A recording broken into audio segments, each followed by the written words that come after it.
안녕하세요. 말씀과 함께 새롭게 여는 소망의 아침입니다. 떠밀려온 자리에서도 섬김을 선택할 때 하나님은 그것을 복음의 문으로 바꾸신다라고 하는 것이 오늘의 핵심 메시지입니다. 사도행전 28장 1절로 10절까지 말씀을 본문으로 하여 섬김으로 열리는 복음의 문이라고 하는 주제로 함께 은혜를 나누기를 원합니다. 지난 본문에서 우리는 폭풍과 난파 속에서 깨어 순종하는 믿음이 생명을 살리는 장면을 보았습니다. 배는 부서졌지만 사람들은 모두 살아났고 하나님이 주신 약속은 그대로 성취되었습니다. 그러나 성경은 난파에서 살아난 이야기를 결론으로 끝내지 않습니다. 하나님 나라의 이야기는 위기에서 살아남는 것으로 끝나지 않고 살아난 이후에 어떻게 복음이 전진하는가로 이어집니다. 오늘 본문은 바울과 일행이 도착한 몰타 섬에서 벌어진 사건입니다.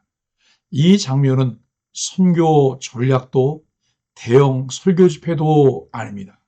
대신 아주 소박한 장면들로 시작됩니다. 섬 주민들이 불을 피워주는 장면, 바울이 나무를 모으다 독사에 물리는 사건, 병든 사람을 위해 기도하고 섬기는 모습. 겉보기에는 평범한 일상 같지만 성경은 이 장면을 통해 하나님 나라가 어떻게 열리는지를 보여줍니다.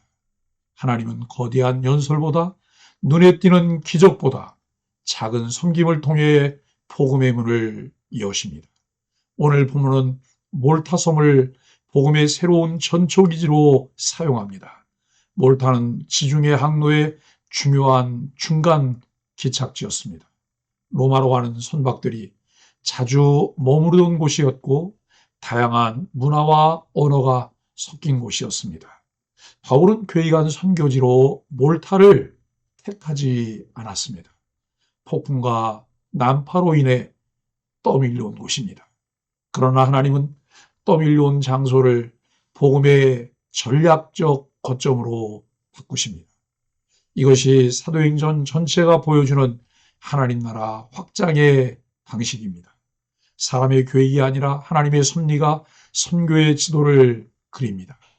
우리를 위한 놀라운 계획을 가지고 계신 하나님께서 우리의 일상에서 이루시는 하나님의 섭리에 주목하며 그 비전을 함께 공유하는 것이 신앙인의 삶입니다. 오늘 본문은 섬김이 어떻게 복음의 문을 여는가를 우리에게 보여줍니다. 첫째, 섬김은 낯선 땅에서 신뢰의 문을 엽니다. 난파오 사람들은 자신들이 몰타섬에 도착했음을 알게 됩니다.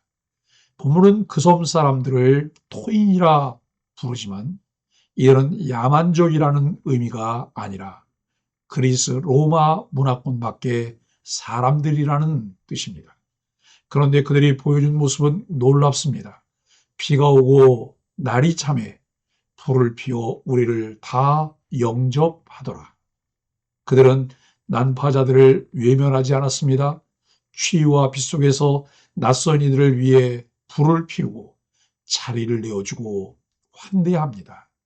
이 장면은 복음이 먼저 전해진 것이 아니라 섬김이 먼저 베풀어진 장면입니다. 하나님 나라의 문은 종종 설교가 아니라 환대와 친절로 열립니다. 사람의 마음은 논리보다 사랑에 먼저 반응합니다. 오늘 우리의 가정, 교회, 직장, 이웃도 마찬가지입니다. 한 번의 따뜻한 말, 작은 배려, 경청의 태도, 기다려주는 마음이 복음의 문을 여는 첫 열쇠가 됩니다. 둘째, 섬김은 오해와 두려움 속에서도 하나님을 드러냅니다. 바울이 불에 넣을 나무를 모으다 독사에 물립니다. 사람들은 바울을 보며 이렇게 말합니다. 이 사람은 살인자이므로 바다에서는 구원받았으나 공의가 살지 못하게 함이로다. 그들의 세계관은 매우 단순했습니다. 재앙은 죄의 대가라 생각했습니다. 그러나 바울은 죽지 않았습니다. 오히려 아무 일도 없는 듯 행동합니다. 그러자 사람들의 반응은 극단적으로 바뀝니다. 그가 신이라 하였습니다. 이 장면은 인간이 얼마나 쉽게 판단하고 또 얼마나 쉽게 신격하는지를 보여줍니다. 죄 아래 무지의 산물입니다. 현대인들은 다를까요? 별반 다르지 않습니다.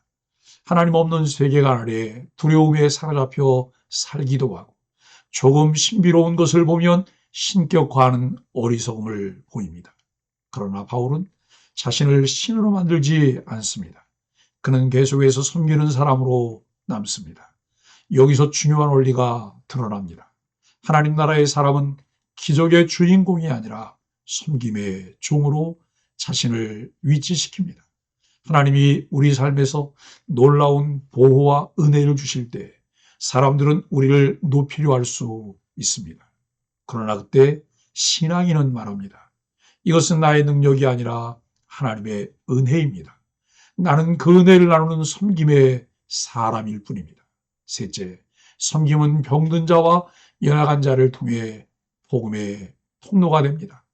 섬의 주장 보블리오의 아버지가 열병과 이질에 걸려 누워 있습니다. 바울은 그를 위해 기도하고 안수하여 고칩니다. 이 사건 이후 섬에 병든 사람들이 몰려와 고침을 받습니다. 여기서 주목해야 할 점은 바울이 설교부터 하지 않았다는 사실입니다. 그는 먼저 병든 사람의 손을 잡고 기도하고 고쳤습니다. 그 결과 사람들은 바울과 일행을 존경하며 필요한 것들을 공급합니다. 복음은 말로만 전해진 것이 아니라 섬김을 통해 삶 속으로 스며들었습니다. 하나님 나라의 문은 종종 강단에서가 아니라 병상 옆에서, 가정의 식탁에서, 위로의 손길에서 열립니다. 섬김이 필요한 이유는 사람의 마음을 열게 하고 복음의 본질을 거부감 없이 나누며 공감하게 하기 때문입니다. 사랑하는 소망의 가족 여러분, 바울과 그 일행들은 자신들의 의지와는 상관없이 광풍에 떠밀려온 자리에서도 하나님은 복음의 문을 여십니다.